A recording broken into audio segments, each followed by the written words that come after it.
Let's open with that. That was good. No, don't open with that. That was perfect. You heard that, Dillon. Rosebud? Yes. Thank you for having me. Thanks for doing this, man. Good to have you. Love being here. I know you're a busy guy. Not really, but No? well, it's you work a lot, and then there's lots of hours of not working. Yeah. That's what we all do, I think. That's ideal. Yeah. That's how I Yeah. like it. I like to Yeah. go hard and then just really veg out. Right. Get a Yeah. Whataburger and a nice steak. That's right. You eat high end. We do well. We do decently well. We were at the Stand last night. A lot of hospitality there. Oh my Yeah. God, the they, food. They put everything out for us, My agent is also a man of size, and Justin. yes, and He got fatter. He's big, and then the He owner wasn't of that, the but he was. Stand I remember was we there. were all free agents at the same time. Yes, I During remember COVID, that. we were all agentless, and I remember taking a walk with him, and he was not big then. No, COVID really brought out people's passions. Whether it's fentanyl or pizza. Right. I like dressing dogs. Yeah, whatever you were into just during COVID, it really went nuclear. And I think he's having some success. Some guys get a nice suit and a car. He's Some doing guys good. get fatter. He's doing great. He's He's a got a good hot guy. wife. Yeah. Really? Yeah, his wife's gorgeous. I don't believe it. I'm telling you. Pull her up. And he's doing good. His people are doing good. And I think he's a happy man, and right. Chris was very nice to send everything out. And I mean, you should have pizza after I was pizza. crazy. We were Polenta. calling comics over. Just Yeah, please. these open micers, they haven't Yeah. eaten in weeks. It was like Auschwitz. They all left. They were like, "Thank you, thank you." It was great. You know how many kids, or not kids, but younger comics text me like, "That was amazing. Yeah. Hanging out with you guys. Yeah, It was nice." No, it was fun. That's what the festival's about. Is like people just hanging out and. Yeah. Remember they used to do that big Caroline's party, where they do the free food and everything? That was a big party. Oh, I live You for want that. to talk about someone who looks great, by the way, is Caroline. She looks still So Would you hot. still fuck Amazing. Caroline? Gilf alert. Yeah. Yeah. Yes. So I saw her out east. She's gotta be late and 60s. She's looks stunning. Yeah, I mean, Stunning. that's ridiculous. She looks great. Wow. Yeah, she's like a Sophia I literally, Loren she was at my thing. show on Saturday, and I was like, comedy "Who is bookers, that hot Whether chick?" they are women or men, they all like look kind of like Patrick Milligan. Whether they're women or men, they just kind of mold into that eventually. It's their final form, right? Yes. Their yes. final form. They just get there. It might take a while. There's varying degrees, but they get there eventually. And Caroline just looks like just a hot. Yeah. Well, she was smart enough to close it. Yeah. You know, she's like, I'm Let done me with get this out. shithole, and I'm done with that. What was that gay guy who had the little dog? Lou Ferrando. Yes. I thought you were setting me up here. Oh. Yeah, Lou Ferrando was a fucking class. Literally, would walk my up to God. within earshot, every comic, "You're the best comic in town, kid." Yeah. I'd see him walk up to Joe Mackey, "You kid, you're number one." Go up to a homeless guy outside, "You got the goods, my friend." It would just blow smoke. But I needed that energy at that 2 time. years ago, we were thinking of doing the Apollo Theater, by the way, in the height of like the George Me. And it was like the worst idea. Like my agent called me and goes, "How about this?" Because he probably wanted to have chicken and waffle. So he goes, "How about this? We have the Apollo Theater on hold for the festival." I go, "Oh man, this doesn't seem like a great idea, right? Like it seems like the worst idea ever." Sure. It's like me in the Apollo Theater, I think in like 2021. Oh. It was just like, and I think Louis Ferranda, to his credit, was like, "We're not doing that." He's like, "We're not doing that at all. That's the real problem."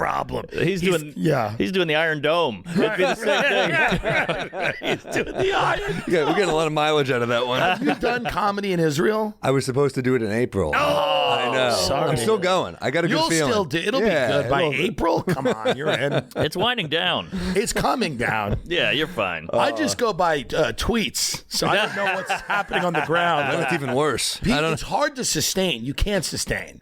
Remember Ukraine? Twitter? Oh, the like war. in the beginning, Okay, yeah. they're singing at SNL. There's folk songs, and Yeah. people are like, "You can't." I mean, I really thought eventually. Hillary doing Hallelujah that was going to turn it around. Oh, yeah. that was fucking brutal. 'Cause That was I weird. love Leonard Cohen. I'm like, this is how you honor him. I thought it was as the last. Hillary? I thought it was the last thing of that, and I thought I was totally okay with it. I'm like, oh, it's a postmortem. Okay, and then you woke up the next day and it was like more of it. Yeah. And they're like, no, it's Hallelujah Forever. You're like, no, we have to. I know. You get like one. I thought what Pete did was fine. I was like, that's like a sincere moment. That's like a tough monologue that week. Oh, that was good. But hard. Yeah, it's hard. But and he does have experience, with the whole thing. He does. It's a tough, it's a tough thing to go out there that week and go, hey. But remember the old SNL? Remember after 9/11 happened, Rudy Giuliani hosted. He was like, "What did he say? Can we be funny?" Or no, Lauren. And he's Somebody like, why came out. start now? Rudy, he was funny. That was funny. At But least he it's used a to joke. dress in drag. Yeah. On SNL, didn't he do a bit in drag, Giuliani? Rudy? I'm almost positive. With Trump. Pull it With up. Trump. I mean, this is how crazy the country's gotten now, where, that was funny back then. Everybody was laughing. Yeah. yeah. And now it's all splintered, Yeah, In very 2003, Yeah. Osama bin Laden hosted. That was hilarious. It was great. He was good. He was a good host. He bombed. All right. That's a very different speech. But I mean, it's just a fun. Did I ever tell you that I went to like a summer camp with Rudy Giuliani's son when What's I he was like?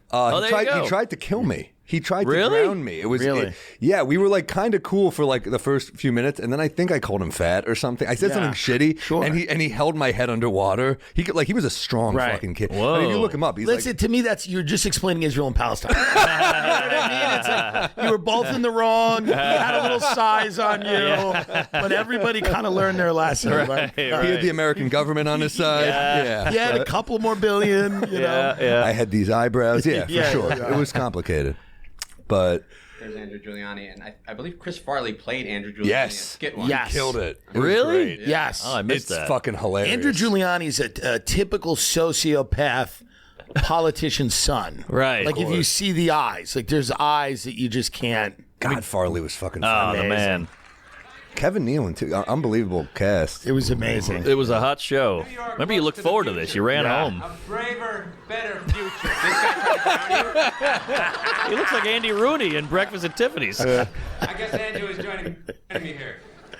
Today, with all differences aside, I was the law and order candidate, but today I am the people's mayor.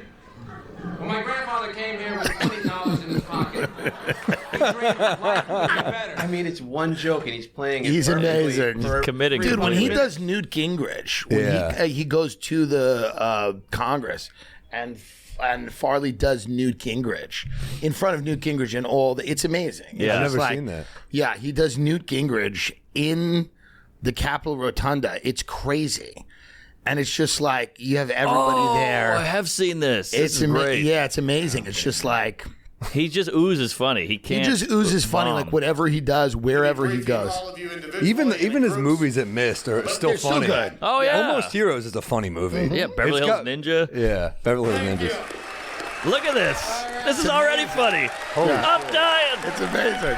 The white hair. Yeah. It's so fat. It's great. Newt. Imagine killing there. There. That's the hardest room in the world. There's no harder room. When we Yeah. played the Dangerfield for Ronald Reagan bit, Oh. I mean, just annihilates. Annihilating. And it's like, it's kind of amazing. It's amazing. What a hell gig. This is a huge turnout. My God, thank you. This is great. This is Look at just Newt, great. I'm glad front to and see center. you all here. I'm reading a few new books right now. You might want to be interested in. Got Daniel Steele's Chances. That's a great new book. And Jackie Collins, Hollywood Husbands. Very interesting book. They're all And, of standing. course, It's great. My new dinosaur book. So, See, you could never do this now with Biden. They wouldn't let you do it, which is sad. Let us be funny. C-SPAN, and of course my friends at PBS. Also, for those of you watching the NET, open your textbook. I think he starts like passing legislation. Oh, fun. They have a great, there's a clip of You know what? I don't care. Artie Lang describing what it was like to roast Donald Trump, and it's fucking. Artie Lang, it was on Seth Meyers, I think, but he's just talking about, he's like, we're roasting him, and we're talking about it on Howard Stern, and Trump is like, you were the best, you had the set of the night, and then Artie tells one of the jokes, and he goes, he bombed. He was terrible. He bombed. He wasn't funny. Perfect. He just can't. He just can't handle it at all. It's just now it would be tough to roast, like to get everybody together. Oh, yeah. And like I guess the White House Correspondents' Dinner is the closest thing.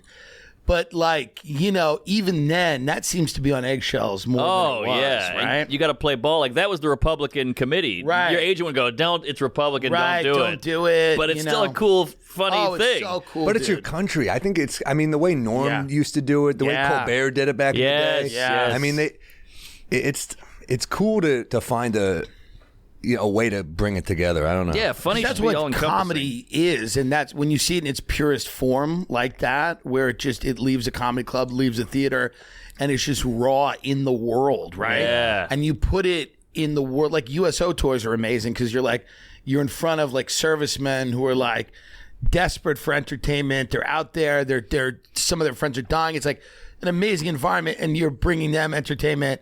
You know, and everyone talks about how great those shows are. Everybody, I've never done them, but everyone goes like, they're amazing shows, everything like that. And it's amazing. Anything political, no one ever says that. Like, nobody's ever like, this is going to be great. Right. This will be so much fun. It's at the Bethesda Country Club in Maryland. No, you're going to love it. No, you'll love it. It's the teachers union, and you are going to, it's never people like who that. need comedy versus people who are inconvenienced by your presence. That's right. That's really what it is. I mean, I remember point. I did a Wounded Warriors thing on a New Year's one year, and it was the best New Year's gig I've ever done. They fucking laugh at everything. Yeah. Attell is really like the master of those gigs because he just knows, he's like nothing political, just dick jokes, silly, you know. Make everybody laugh. I bombed it hard at one of those, and I was like, this crowd's ungettable. They're the word way out in the Hamptons. Country club, super rich. They hated me. Voss went up after me, and I was like, good luck. They're worthless. He gets on the stool, and he's like, what's wrong with your face, to some lady, and it's murdering. And he just keeps hammering them. You look at you got your money, you're only blowing him because he's rich, all this shit. And it was gold. And I was like, all right, that was a lesson. It's like when a street fighter just like knocks out a boxer. Yes, that's Voss. He's fucking, he's just so good. Quinn called him the master of the counterpunch. That's what he is. You Barbara Bush looking cunt, you know, just spitting everywhere, killing. No, I've seen him. I opened for him. He did an AA special, which has still not been released, which is amazing. Oh, interesting. And he did it in like the Huntington Melville Marriott in Long Island, like the Huntington Hilton. Of course. And he just murdered, and it's just an AA group, and they're in there, and they're all sitting in chairs, and it's like, and he just, again, murdering, going through the crowd, like one by one, like boom, boom, boom. AA's great crowd. AA and cops, firemen, all great crowds. And Voss has done those gigs for years. I remember when we did that Joker's Cruise. Remember that? Yes. After one of the shows, one of the gigs I was on, one was with Voss, and some lady walks up to me and she goes, "You were our favorite." And Voss goes, "Oh yeah? Well, your other friends are prettier than you." I was like, oh my, he was so fucking funny. We get stranded at the airport after the gig. It was like he had status with United or something. Yeah. He gets on, he's complaining for like 40 minutes straight. He gets on a flight in an hour. I'm there for 7 hours. It was a horrible day. But some guy like insults Voss, and Voss just turns to him and just goes, "Look at your fucking face," and just starts destroying this guy. Like a crowd gathered around. And wow. I can only imagine what's going through a person's head. Voss is like biblical. It's like there's like he's like a guy who's always ready to like unleash a prophecy in the direction of another person who's wronged him. He's always ready to just pivot and just start laying into somebody. And the best is at the airport, he even opened his suitcase and sold CDs.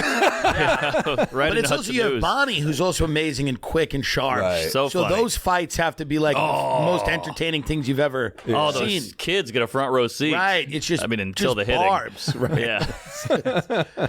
Yeah, that's true. Yeah, those gigs are they're kind of over. Like, have you done one of those in a while? Like a rehab gig? I have not. I just lost out on, I was supposed to do a fundraiser tonight for Joe Torre, the Yankees former manager. Wow. Really? And I lost out on it. Joe Torre messaged my fucking agent and was like, "I love his stuff. I'd love to have him on the show." I see my agent on Saturday. I'm like, "So what? You didn't send me the details for this Joe Torre gig. I can't wait." And he goes, "You lost the gig." I was like, "How?" He goes, "His wife hated you." Welcome I was like, to comedy. what an up and down. That's comedy. That's just, crazy. I know. Wow. I lost a fucking benefit gig. I'm not even getting paid for this. I was going there just to be like, I get to meet Joe Torre. But she's never met you. I know, but she saw some clip. I just wanted to know the clip that upset her. I want to know too. Any clip. Yeah. Any clip, Right. probably. Right. The one where you call women retards. Oh yeah, that was a bummer. But it was probably her. Like she probably watched it, and like she probably was like, "This is a good opportunity to exert my will." Yeah, exactly. Yes. You know, exactly. Like, he's got his dumb Yankees and all his shit that he does. Let me, like show that I can flex.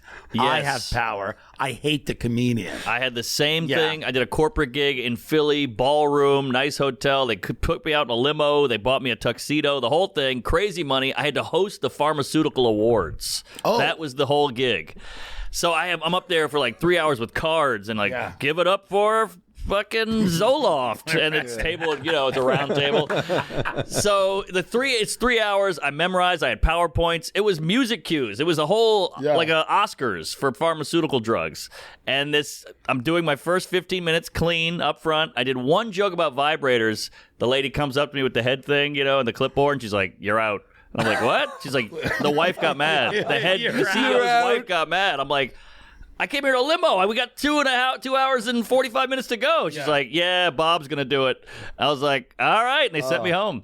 Paid you? I got paid. All right. But it was all because the wife got offended by a vibrator joke. It's always the wife. Yeah. Well, it's always like a tough, like I did a fundraiser in Long Island. It was a cancer thing. Like I had no idea what it was. They booked me and they were honoring a young girl who had passed away. And they had a lot of music, and they figured we'll get a comedian. Yeah. And they were just it was this fundraiser that raises money for people with cancer. And it wasn't like about specifically this girl, but like her mother was there. And they were like, "Why don't you say a few words?" And then she got up and she's like, during whoever's battle, this foundation was with us every moment, everything like that.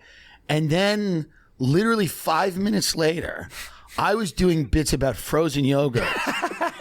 It was like a nightmare. It was just a night. You're in a nightmare. Yes. And you're looking doing at the people. clean set. Yeah, I'm doing a clean set. You can still see the wet faces from the tears in the audience, and you're like, "This is the worst." I did that one was a bad one, and then I did the Bethesda Country Club, which was actually okay. Yeah. And I just called them all, because they're all just military industrial complex, like defense contractors, and I made fun of them, and they kind of rolled with it because they're all morally compromised people. Sure. That's why I like doing comedy in Washington, D.C. Yes. I think cities with tension are good. New York has the tension. It's the layouts, the way we all live.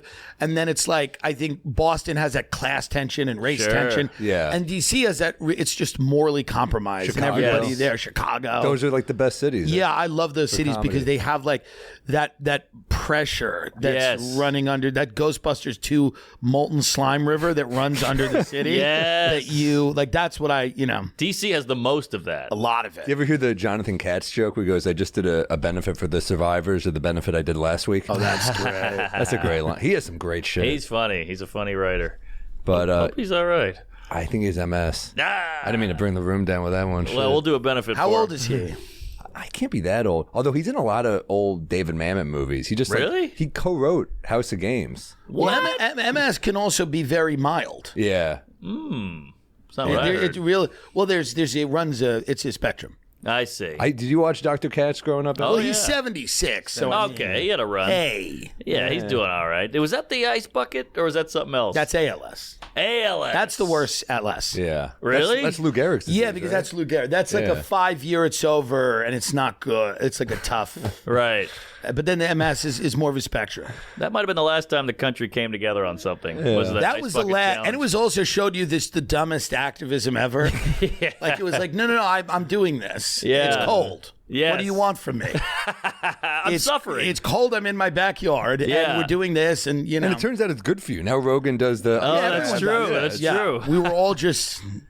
That ice bath is hell. I've tried it. I got into Rogan's. I got like a toe in. I'm like, fuck this. This is stupid. He loves it, and he's like, he braces himself, and he gets in. He's like, Yeah. it's I can't wild. do a cold shower. That's like the last thing I look forward to in the day. I can't lose it. Supposedly, the people that do the ice bath say that you are high. After That's what I hear. you are like high. Look at the demonic face on the guy. Yeah, I mean, he's look at his nips. Holy those are hard. shit. that seems like it might be edited, but maybe not. I hope so. God almighty. But that's how you get out all the online hate. People come at the Right. guy so much. So much. You gotta do a bath. Yeah, It's like a baptism. You gotta cleanse yourself.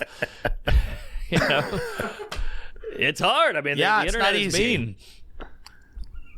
Sorry. Yeah. You do. I do see you post the pictures of the good meals on the road. Is that like Sometimes, yeah. We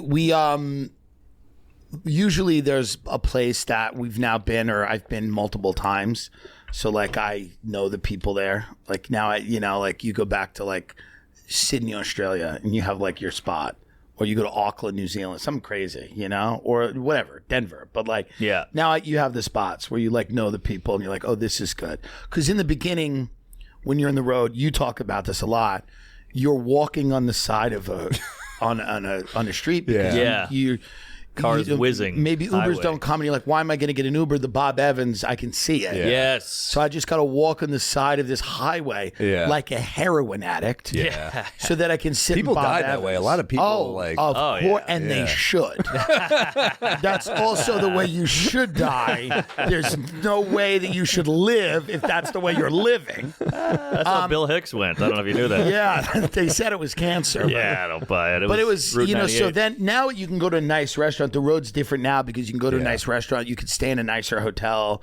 You don't have to be, we used to stay, or I used to stay, and I'm sure you guys did too. And like, whatever you could, extended stay America or whatever was there. Residence Inn? Yeah, they'd put you up. The bigger the hotel, the worse the hotel. Yeah. The bigger the room, you're like, well, this is, if it's got a fridge, Right. this is for a divorced man. People are to living start. there. yeah. People are living When you there. see the U-Haul in the parking lot, you're like, this is a fucking sad weekend. Well, it's tough. In San Antonio, I remember I was doing the old Improv, which was on the 3rd or 4th floor of the mall. It was Yes. not LOL. It was the old River Center. I remember that. Improv.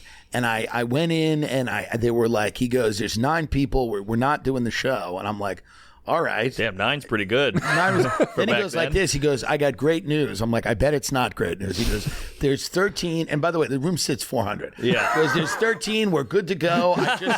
And he goes, I just spoke to everybody. We can do it. So we did it. It was fun. It was fine. But it's like after that, you would walk from the San Antonio Mall, under overpasses. Oh, yeah. Back to this really shitty whatever it was, Residence Inn or something. And you go, and I'd been sober then probably like 5-6 years. And I'm like, this is the life of a junkie. Oh, yeah. That's what's funny about early comedy. You're like, oh, this is exactly the life of a junkie. I'm walking under an overpass to a shitty like motel that people are living in. And hopefully don't kill myself. Yeah, and hopefully don't kill myself. And then Bobby Kelly's texting me what cinnamon bun I can get. He would text me. It was like the worst support system ever. Yeah. Bobby would call me. He's like, dude, go to Lulu's. They have a 2-pound cinnamon bun. I go, oh, well, that's good. That seems to make sense. Yeah, well, it's like another junkie calling a junkie. Like, I know the best spot. And then you eat alone. When you're on the road, you eat alone. Yeah. Oh, yeah. So you're just sitting there. Well, you can't bring someone at first, so when you start headlining, you're there solo. But it's fucked up. But I look back, I'm like, that's when I got my best writing done because I had the best. to. It's true. It's when an you're artist. the hungriest. And you need it. And the feature can't come with you because he's 45 and has a day job. Right. And he's like, do you mind if I sell these beer koozies? I'm like, no. You do what you have to do. Yeah. You always hear stories about the guy not letting the person sell merch, and you're like, who the fuck? I don't get that. Let Who him the fuck sell. does What do I that? Sell whatever care? you want. Yeah. I Yeah. don't care. The worst was when you had to share a room with a guy. Yeah. You guys ever do that one? Mike Racine, I found out he had sleep apnea, I think. That was fun. Saint Germain woke up once in a night terror. Oh, my and like God. shook me, was like shaking me, and I was like, what's going on? And he's like, oh, he goes, I'm sorry, I have a real darkness in me. I'm like, what? How do you follow it up with that? I'm like, this is the craziest. How did he get a guy from Nam's personality? Yeah, You know? it's crazy. He went to Nam. Yeah. He is the wrestler. He is. He's the wrestler, but he's a comedian. It's He's like Merle Haggard. Yeah, I did a gig. Remember True TV? Is that still around? I don't know. I don't know either. That's not a good sign for The the woman state from of True TV, Maureen, every year, Oh, boy. would she'd have these meetings with all of us, and she'd bring us in. I and she'd remember. go, listen, I love all of you. She goes, I can't give you a show. I love. She goes, I'm a huge fan of all of you. Yes. I think you're all great. She goes, I don't have the power here No. to do anything for you, but I just want to tell you. I go, we just came an hour here. I know. Your studios are by Columbus Circle. We go all the Right. way up. There was no reason for this. Come to New York Comedy Club or the Stand or the Cellar and I know. go, oh, we can't do anything for you. And not She was my manager for years. Ooh. And Joe Liss and Gary Wow. Goldman. It was Yeah, a lot of 3-hour meetings that didn't go anywhere. Yeah. But good person. I like her a lot. I do love her. I did one of those shows for True TV, like How to Be a Grown Up or whatever the fuck they were, and they flew me out to L.A. They put me in a what do you call those hotels that you can live in? They call it like long stay. Extended stay. That's it. Those are the tough ones. Yeah, It's a toughie. people have you hear dogs barking. That's kids the one by Go crying. Bananas. There was an extended stay in America in Blue Ash, Yeah. Ohio. I remember So that. it was the worst hotel on the planet. You couldn't sleep. It was dogs barking. There was a full zoo in there. And I talked to Bonnie, who was also on the show, and she goes, "Oh yeah, I got him to move me." And I'm like, "Oh, I didn't know we could do that." Remember those days when you were so new, you didn't want to push it? I was also so new to the road, I remember that I didn't know how bad those hotels were. I was like, Yeah. oh, this is cool. I'm a Same. young guy on the road. Yeah. But I remember doing laughs in Kirkland, Washington. And I was in this like crackhead motel Yeah. to the point that a crackhead passed out against, you open the window and his Yeah. head is against my window. I'm like, that's dark. But I remember there being a pancake house next door. So I was like, it's great, you know? Yeah. I tell Marina, I'm like, great hotel. Marina Franklin calls me. She goes, you stayed here? Exactly. Yeah. She got moved, obviously, but back then you were like, that's not. Yeah, it was nice. I think if you're a woman, there might be more. You might have more of a thing like, hey, I don't feel safe. of Yes. course. You know? Yes. I can't call up and go, hi, I feel very vulnerable. I feel vulnerable right now. Someone else called when they saw you. Yeah, right. They were like, we got a real problem here. The meth heads are like, let's clear out, boys. Yeah. Yeah. No, it's fun though. But those early times are, I think, some of the most pure fun Yes. that you have. Yes. When you're with a bunch of comics, you take a road trip. Like I remember Jared Freed took me early on. He did a gig in where did Jared Freed? He had like a standing gig at like, was it Foxwoods or I think so. I think it was Mohegan? Foxwoods. It might have been Foxwoods. It was just a road trip with comics, and you just got to go perform, and then we'd come home. Yeah, it's but 2 it was hours. just fun. You're in a car, you're joking around. Well, you know what? It's You like know. it's like Katrina. Katrina's obviously horrible, devastating, but we had fun. Because Right. we're running around, we're setting fireworks, we're looting, we're shooting Right. guns. Yes. So it's Yes. deadly and horrifying, but it's also freeing. But in then a for way. some people, the problem is, I guess, Katrina doesn't end. Yes. There's still some people now with fireworks going, let's go. And you go, no, I have a family. You know, so it's hard. Yeah, exactly. I remember that Foxwoods gig. The owner was one of the. Remember that older guy who owned it? Oh, he was the yeah. type of drunk that would always start crying. But now he went to Mohegan Sun. Oh, good. Yeah. And they took me out. And I actually like those guys. They took me out for Yeah. lobster rolls. We ate lobster rolls. But yeah, they get emotional. Yeah. He would always start, and I'd be like, I'm not comfortable with that. But he would just be like, I'm so happy you're back. I'm like, why is this a cry? Yeah. I don't know your last I kind of name. like it a little. I like it a little. Let me tell you right now, when a grown man starts crying, there's something I go, you realize the gravity of this moment. You know? Yeah. I go, I'm glad because, I'm eating a lobster roll and he does get wistful. Oh, yeah. And he got wistful and I go, this is insane Yeah. and uncomfortable. But It's like, Tammy Pescatelli. yes, She doesn't call me anymore. Wistful in a casino is never good. No, though. it's not. No. And that green room, they were just stocking it was hell. I hated that gig. That Always. was a tough gig.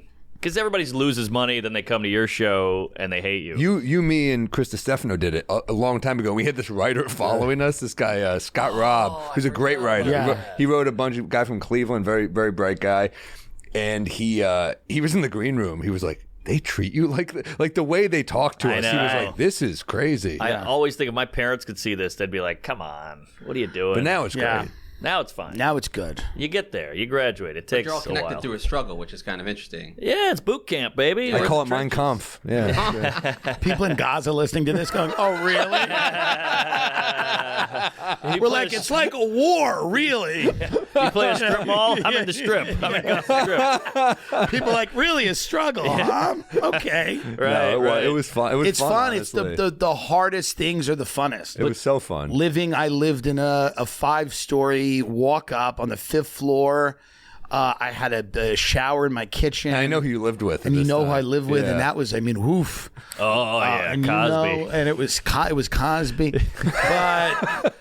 but it was just fun. It was always fun. You got to go on the roof and you'd smoke a cigarette. Yeah. Do you smoke? No, but I would. Back then I did because now I can't. You get in the mid-30s, you got to go no. Right, I'm in the right. late 30s now, but it's like eventually you have to say no. But like when you're 25, there's no reason not to have a cigarette. Yeah. True. Anyone listening is 25. Yeah. There's just no reason not to, especially when you're on a roof and you want to talk shit about who got JFL. Exactly. There's nothing better. You light up a cigarette, you're like, God damn it. Yeah, and the nicotine's kicking in. Yeah, and you're like, I've been riled up. pounding the pavement 3 years. You know, what is that person have? Right. Well, we're talking about how rough the beginning was. Do you think you can bypass that now with the TikToks and the Reels and all the podcasts? Kathy Griffin had a great line years and years ago, and Trump she said, "This is Trump." No, she said, "You pay your dues now or later." Say it again. You pay your dues now or later.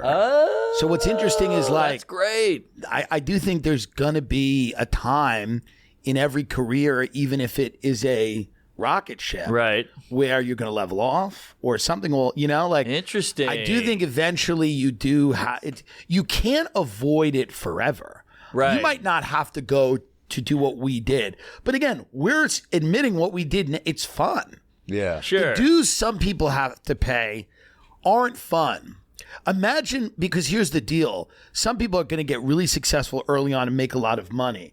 And then for whatever reason, things really cool off and people don't care. I would wager that's harder. Yeah. It's Oh, actually really? harder when you're not young and broke and you have that camaraderie and you're like fucking like, you have that energy of like, we're all doing it and everything like that.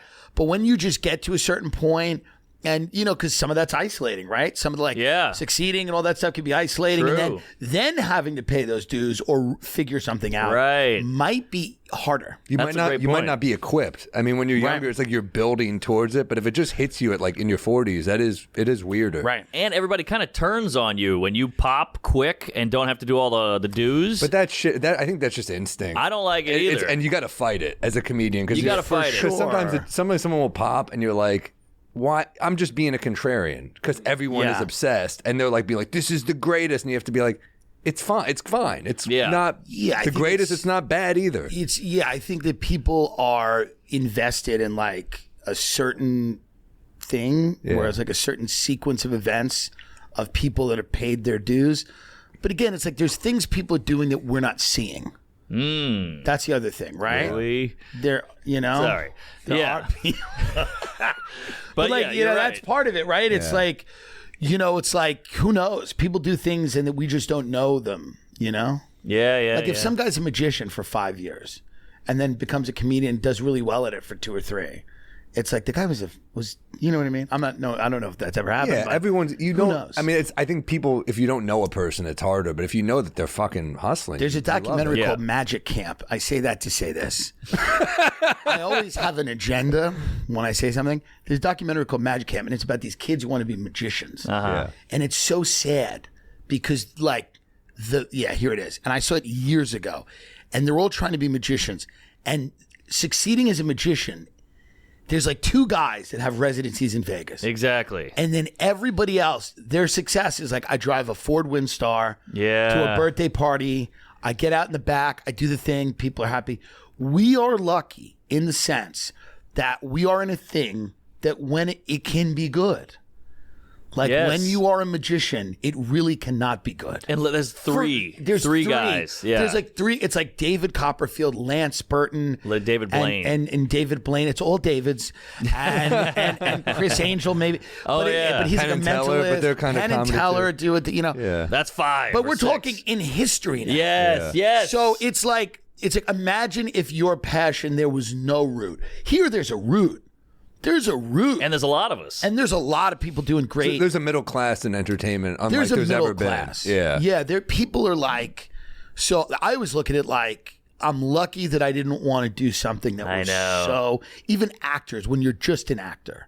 Oh, The idea that's that tough. you're just an actor and you have you can't do anything else, and you just have to wait for somebody to go, you got the part. That would kill me. So hard. Kill That me. would kill me. The waiting and but I do think when we started stand up, like I would watch the half hours on Comedy Central and be like, that's what I didn't know that a lot of those guys were struggling to fill rooms on weekends. Oh, yeah. Oh, yeah. But like I just watched it like that's fucking awesome. Yeah. SAG after strike has just ended. Yeah. Which means the very demoralizing process of me sitting in a room with like Sean Donnelly and they go, all right, come in. And you just sit there and they go, now remember, you have your nightstick in your hand. And because every role is like, cop or like, gambling addict who sees his daughter once a month. Alcoholic dad. Police supervision. Right. Ferry worker. Right. Who's poetic. Smart ferry worker. Right. But it's just, it's Heart of like gold. one of those things where you go, thank God. And I like acting. I think it's fun to do. But it's like, you're in the Eli Roth movie. I'm in the Thanksgiving movie that comes out, which is cool. They cut my head off. And I'm in another thing I can't talk about that you know a little bit about. Ooh. But maybe they edited me out. I don't know. Yeah. They might edit That's me out. why I never told anyone. And someone messaged I'm I was not in it. telling them now. It sounds like I am, but I'm not. Yeah. But the thing is, it's just being on set with those things. It's like actors are, they're just interesting in the sense that like they don't have any power over what they do. No. They have to wait until somebody says we can be proactive in 10 different ways. 100%. And they can write something and act in it or direct it, but you still need the money. You got to produce it. You got to fund it. It's also a ton of work. Just meetings, dude. You realize how much you realize. Like I'm working with a guy now who's like, man, agents don't respond to emails. And I'm like, yeah. It's like I feel mine does if it's from the Capitol Grill. So what I do is I always put that in the header. I think it was a more general thing. I mean, look, I like who I'm with, but I think it's more of a general thing. He's like, dude, managers don't do shit, and I'm like, yeah, we know that, but but it's one of those managers things. are fun guys. Yeah, that's their thing. They're just a fun guy. They drink with you. They get the tab. They're a fun guy. They get a lunch because I have one. I hired one. It's weird. You go so long without one. You go, I'm gonna get one again. You have one again? I just hired another. Who's great. He's like arguably the biggest, I guess, comedy manager, and he's good. He's really good. But it's just at what they do. Yeah. Which is what it is. They're just like they butter you up. They buy you 2 Bud Lights and take a cut of your whole theater they tour. They just go. You're fucking funny, man. They go. I laugh, man. They go. I don't laugh a lot, but when you are up there, I laugh and I like it, man. You're giving them 10% to be a good hang. Then they go like this. They go, why aren't you in White Lotus? I'm like, I don't know. There's 30 reasons. They go, why aren't you in White Lotus? I go, I don't really know. He goes, I think that's what you should be. By the way, White Lotus season 3 is in Thailand. So could you imagine at like a wellness spa? Yeah. Could you imagine something I belong in less than White Lotus season 3 at a Thai wellness retreat? Can you imagine? It's more of an Ari Shaffir role, probably. Yeah. I mean, and hearing me be like, "Is everything okay with your room?" It's just like, all right. White Lotus season 8 when it's in Boston, that like it's at the Encore Casino. Yeah. That's in Boston. That's what I'll do it. You're in Yonkers. Go. I'll play Jennifer Coolidge's role. Yeah, dude, that's like, but the Eli Roth thing sounds cool. It's really cool because it's a horror movie, so it's like the one thing Hollywood really can still do is like, I have a great I can't. Well, oh God. Well, but they know they can see me getting garroted in the trailer. You see the blood, and it's just fun to have knives in you, and everybody's bleeding, and then everybody's eating. At the craft services table, and we're all bloody, and there's knives. That's it's great. Just a cool. Horror movies are just cool. Yeah, it's just fun. So it's like a cool thing to do. That is so cool. Are you a big horror person? I love horror movies. Yeah. So I've always liked them, and like especially this time of year. Yes. Like Halloween, Thanksgiving, like This feels like a real popcorn family. Turn this on at the house. How did this role come about for you? Well, Eli's just a fan of the podcast, and he's a really cool dude, and he just gave me this opportunity, and I was like, thank you. That's kind of what it is. He seems like a cool guy. He's an awesome guy. He's the Bear Jew, man. I auditioned for another thing, and I wasn't right for it. The Bear Goy? I was the Bear Goy. It wasn't for me. He was like, you did great. I did like a bunch of auditions for it. He's like, you did really good. You were close, but it just wasn't for you. And I was like, no, I get it, And then this thing, he was like, I think something here is really good because they wanted you to be fun. This is a role. They go, we want you to be funny. Yeah. So I was like, great. Like, this is great. So I was really pumped. It was really exciting. That's really the only way for us to get known. I've auditioned for 9,000 things, never gotten one. You got to know the director. You got to have a podcast. They got to put you in. That's it. The only time I've gotten stuff, they've just been like, here. It's never. Exactly. I've never booked off. No, because there are people that are out there that are actors. Yeah. Yeah, that's their job. Like, so they're known and they have long resumes and things they've done, which I totally get. He's like, the guy that we went with, he goes, for the other thing, he's like, he did all of these things. I go, right, well, of course. Yeah. Yeah. You know? If Shia LaBeouf is in the room and then I show up, I'm not getting it. That's fair. Give it to the star.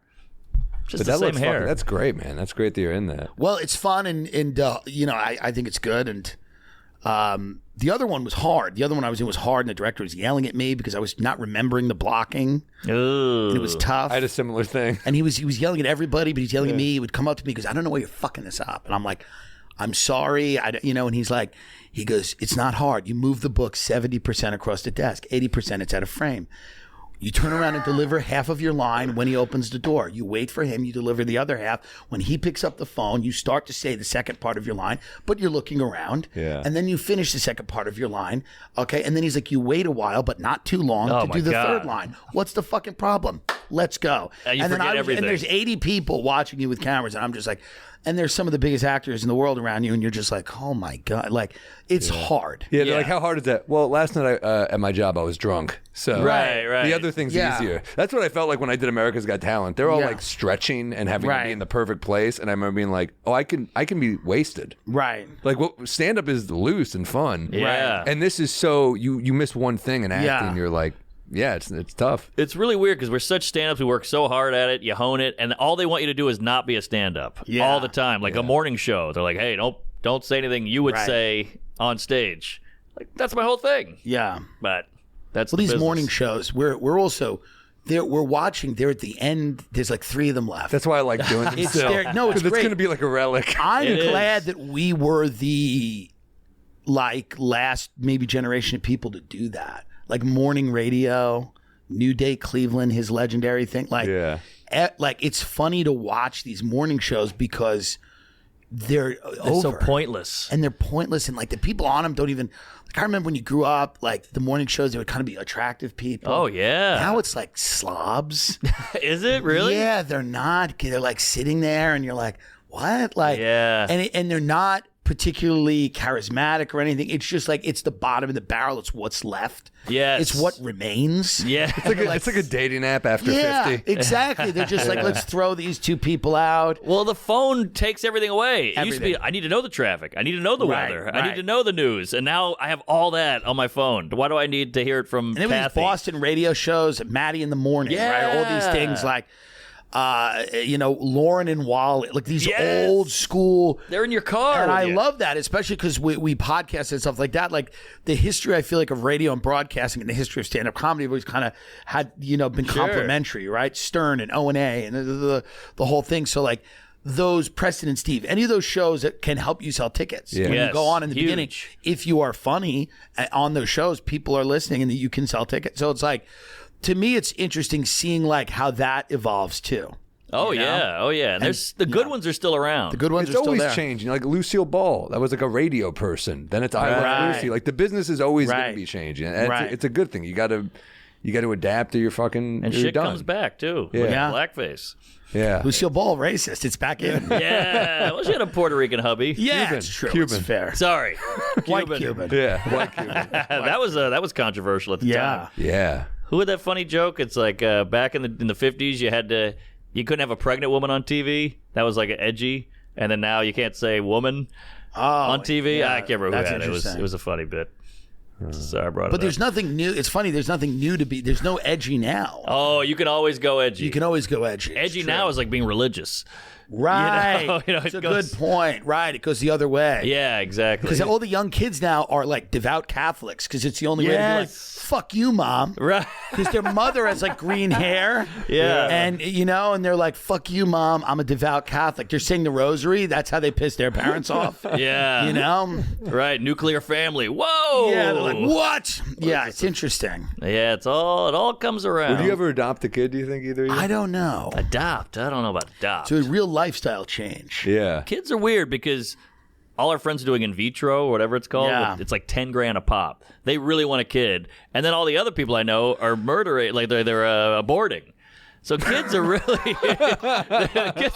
on the spectrum of like, I really want one, or I feel like it's just that's one of those questions where like you're at a town hall with a presidential candidate. You're like, Governor DeSantis,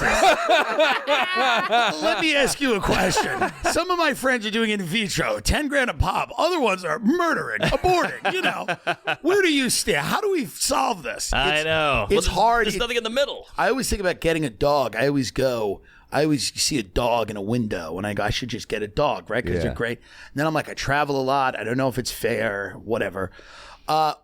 When you have a kid, I fully believe that your entire life has to be oriented around your child. Yeah. And why I'm so pro people having kids is because at a certain point, I think it's necessary for a lot of people to step out of their own interests and into more of a collective family interest. Agreed. I think that makes a lot of sense. Especially for comedians. So I would never say no, but I would say it would require a massive lifestyle change. Yeah. And it takes the narcissism out of you a little bit. What about you? How do you feel about it? You don't know. It's hard to know. Yeah, I'm like you, man. I'm on the road constantly. I do think adoption's interesting because like there are a lot of kids that are needing of homes. Yeah. You know what I mean? Yeah, and you get the black points. Get a black kid. But it would be good. And have them sell merch. Yeah. Just a 3-year-old selling merch. I'll get a Chinese kid who'll stitch the merch. Ooh, I'll save some points. now we're I have a Chinese godson who I never would have said yes, but he's Chinese. He's like a little Asian baby. Too cute. He's a killer.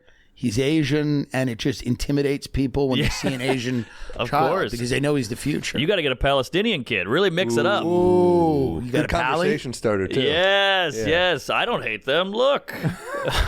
Really confused. I saved if I had this a one. problem, Yeah. how many have you saved? That's a good. That's right. Yeah. Yeah, you're tearing kids' posters down. I'm adopting them. Yeah. What an odd move to tear a poster. It's strange. What an odd move. No matter how you feel. I think it's the worst thing that's happened with the It's whole just an odd thing. move. Yeah, I think it's there's nothing worse than that. It's a good point. Nothing worse. By the way, though, and I'll be honest, let's also go the other way for a minute. I'm also not a fan of posters. I'm not a fan of mucking up with don't a lot work. of. I don't love a poster, and I also don't love the tearing down of a poster. But it's like I've never been a fan of like a lot of posters. Sure. Yeah. We should go back to the milk carton. Right. We know, but here's the other thing: we know it happened, Yeah. Well, we have the internet. and we no one's happy. Can we about fit 10,000 faces on a carton? That would pose Is that a how many go problem. missing? A lot. Yeah, it's a lot of missing. And you guys can't do dairy. No. So Right. we're That's gonna, fun. Put it on pork. there you go. That too. Are you guys working on any bits? This might be a good. I got segue. nothing, dude. Wait, what about a peeve? Yeah, give me a peeve? peeve. Ooh, the peeve. I got one. And this one, I can't believe hasn't come up on this show. How about this guy? You go out to eat with him, you finish the meal, everything's great, and you get this one. Oof. You know, the teeth sucker? Yeah. You know, all night he's got the steak piece in his teeth, and he's like, man, that was good dinner. I'm just like, what are you doing? Yeah, Go to the gross. bathroom Go to with the that. bathroom, yeah. The teeth sucker. The guy who brings the little floss pick, too. Oh, that guy's Yeah. big. Why is that a thing in public? Yeah, he pulls out of a case like People it's a Don will do in Draper. public what you allow them to do.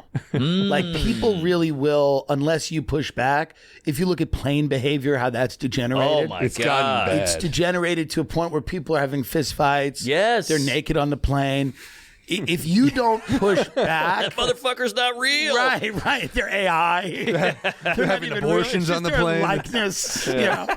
So if you don't push back, people tend to do what they're allowed to do. Good point. Bad people. Yeah, bad people. They take Yeah. advantage of what they're allowed to do. That's so true. I remember one of the best things I've ever seen is we have a flight. I'm flying back from God only knows, Syracuse, Buffalo. I think I did the Egg. Yes. I like the Egg. Egg's cool. Shout out to the Egg. Beautiful venue. Lovely venue, and we're coming back, and you know you're in a little shit jet. The pilot's young. There's one flight attendant, and there's maybe, I don't know, 17 of us with the privilege of going back to LaGuardia. And there's a guy there, and I mean, it's a 41-minute flight. Yeah. Yeah. If that. It is cruising for like 5 minutes, and then a descent.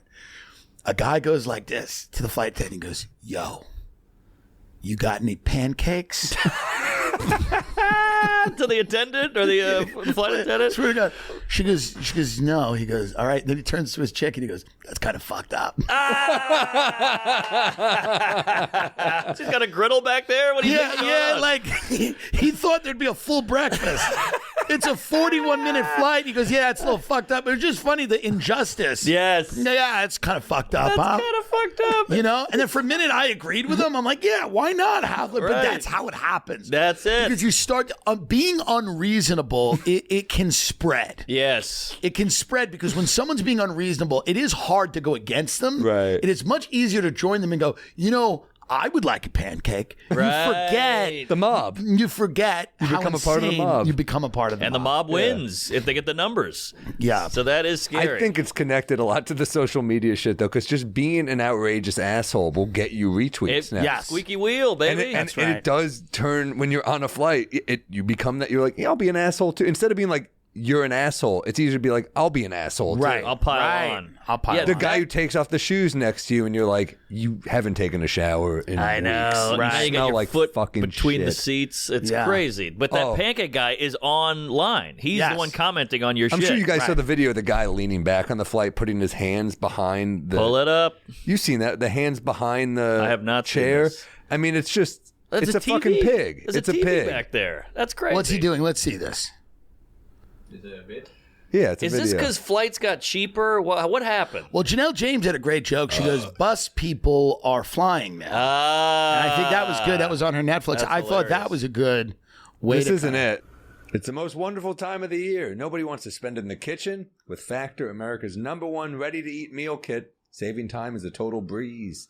Factor delivers chef-prepared, dietitian-approved meals right to your door. They're always fresh, never frozen. Just heat them up in 2 minutes, and dinner is served. Choose from over 35 weekly meal options, including awesome breakfasts like apple cinnamon pancakes and bacon and cheddar egg bites. With so many choices, there's something everyone will love. I like all this stuff. You love the shakes. Oh, yeah, the smoothies are killer. Great Yeah, flavors. a lot of good options here. Vegan, vegetarian, keto, calorie smart, and protein plus meal options. No matter what your goals are, Factor can help you get there. Head to factormeals.com/drunk50 and use code drunk50 to get 50% off. That's code drunk50 at factormeals.com/drunk50 and get 50% off. Liquid IV. I love this stuff. It's beginning to look a lot like Christmas between holiday travel, hosting the family dinner, and shopping. You got to stay hydrated with Liquid IV with 3 times the electrolytes of leading sports drinks, plus 8 vitamins and nutrients for everyday wellness. No matter what you're up to, Liquid IV will keep you hydrated. Liquid IV hydrates twice as fast as regular water alone. And it's available in 3 flavors, sugar-free: white peach, green grape, and lemon lime. No artificial sweeteners in it. You just get amazing flavor without that gross, bitter aftertaste. I keep a bag of these on the shelf. I pop one every day. I'm hungover. I'm working out. I got it in the road pouch because, you get a hangover on the road. Or you just feel dehydrated. It's good for the gym, too. Yeah, that's true. Hydration is key. You want those parts oiled up. Grab your Liquid IV Hydration Multiplier, sugar-free in bulk nationwide at Costco, or you can get 20% off when you go to liquidiv.com and use code DRUNK at checkout. That's 20% off anything you order when you shop Better Hydration today using promo code DRUNK at liquidiv.com. It's recent. That's fake. That's not it, but the incident showing that the male passenger not only punched the seat, but also... Isn't it funny now, by the way, that terrorism's the least of anyone's concern? By the way, the nicest thing you bump into is like a quiet Islamic terrorist. That's the easiest thing on a flight now. You're just like, okay. Right. Yeah. You're like, okay, so all you're going to do is charge the cockpit, but you're going to be quiet and not bother me? Fine. Instead of like the movie World Trade Center, we're just thinking it's like a Curb episode. Every fucking you're just like, this dude's an asshole. Well, yeah, go to Twitter maybe. Okay. Bus people. That is Yeah. dead Go on. to the cesspool of X. I mean the Yeah, no shit, huh? I mean the Greyhounds were really. It's tough. I used to take mega buses to Yeah, they're bad. Washington, D.C., and I'd do the little room at the D.C. Improv, like the front That's row. the double-decker one, right? Which one? Yeah. Yes. Yeah, the that was double-decker awful. one. That Yeah, is I hated correct. that. And we would go there, and I would put you put your headphones in, and then you would just turn around. There'd be like a chihuahua Yes. in a bag. Yeah. Someone had a chihuahua in like a bag. And With a you're couple like, holes in it. Yeah, and there was feeding him potato chips. Yes. And then you'd be like, this is where I'm at in my life. And then you would you would get out in DC and do the show, and then you'd be like, okay. And then like the worst thing was standing on that line in the morning. Oh, the worst. The worst is you're on the line and they're unhappy with you because you paid like $3 to get it. Yep. So they're like, get in the line. It is They're, a good deal. Yelling at you. It's a great deal. They're hitting you with a cattle prod. Yeah, basically. no, you get it. You're like, doing the math. Like, how are you making any money? Yeah, and then you pay. I used to pay a couple of dollars extra to be in like that premier line. Oh yeah. And you could. So then you would like board first, and you would Right. And then you're like, how could this get any worse? Then you hear like cling, cling, cling, cling. You're like, oh, he's playing a casino game. Nice. It's only 4 hours. But then you look at people on it who are like, I was like, well, I'm on this because I'm trying to be a comedian and I have a shit job.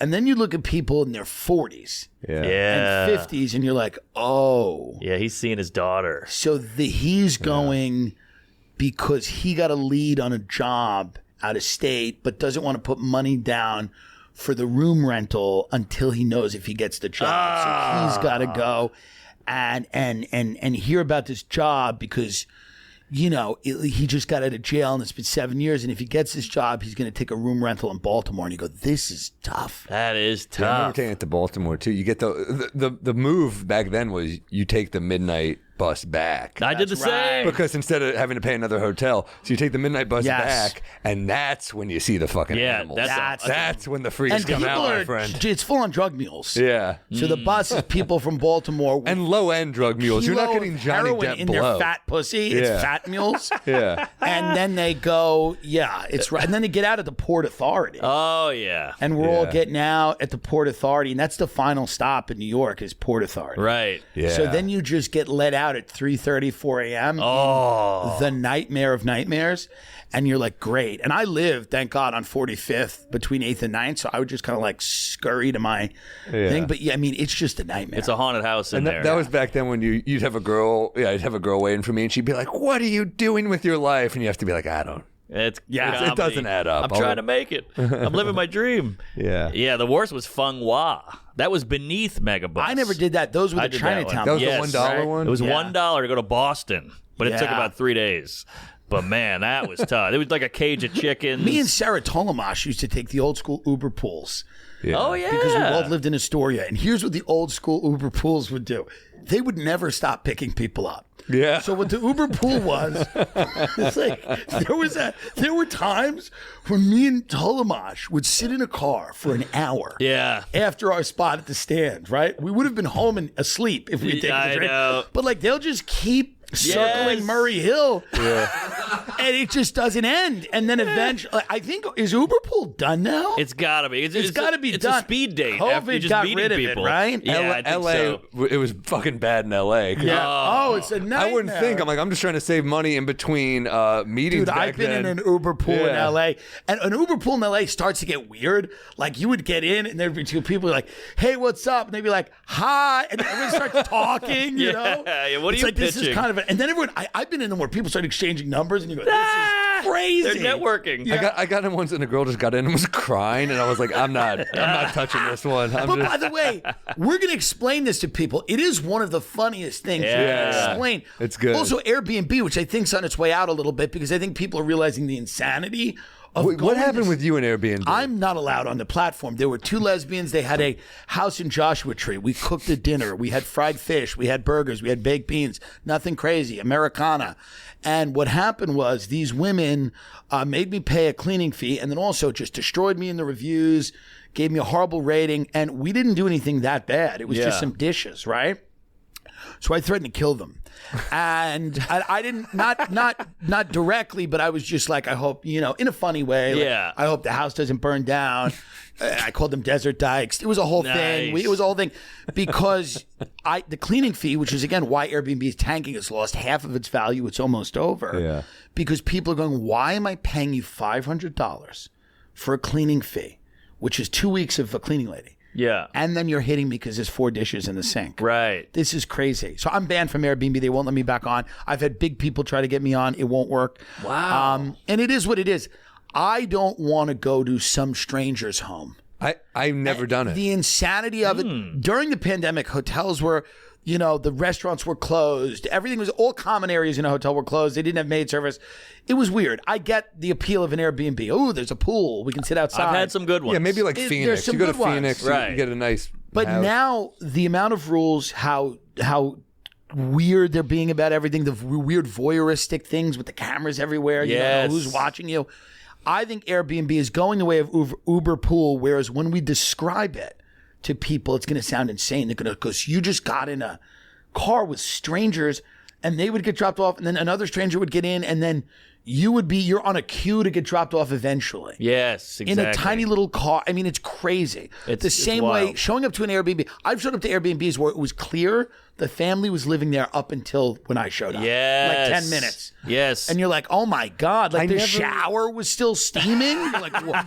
Like some poor guy just got his family and goes, we're in the camper tonight. Yeah. It's sick. It's actually disgusting. They're coming in the middle of the night to use the bathroom. Yeah, it's disgusting. Yeah. It's really sick. Well, Stav would always try to turn me on to it. He'd be like, it's the best. I get a 3-4 bedroom. I bring the whole crew. And I'm just like, yeah, that's what I want. I want to hear Gary Veter jerking off in the next room. I know. It was fine for the moment. I think during the pandemic, all those things were good.